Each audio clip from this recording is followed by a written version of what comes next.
satu kerentanan yang sedang terjadi belakangan ini di Flores Timur secara keseluruhan adalah iklim, terlebih kekeringan.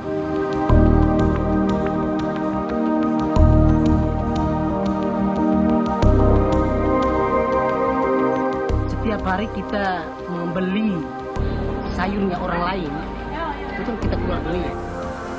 Padahal semua kita punya halaman, punya tanah. Kita diberikan oleh Tuhan tanah cuma-cuma, juga air cuma-cuma. Kenapa sih kita tidak manfaat?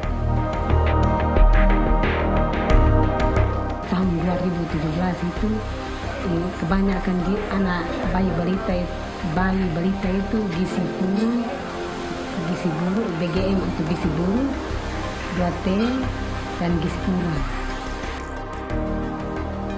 Dalam mama ini cukup susah. Nah, belajar dari pendek ini bisa kasih makan anak dengan menjual sayur, dengan coba dari bibit.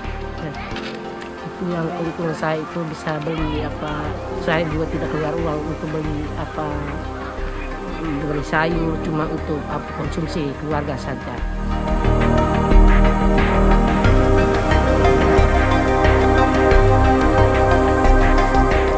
Akhir-akhir ini ada perubahan iklim yang tidak menentu, sehingga kami tergerak dengan tanam sorghum karena sorghum ini mempunyai kelebihan luar biasa karena hujan tidak ada juga dia bisa tumbuh dan dia memberikan hasil cukup menjanjikan untuk petani.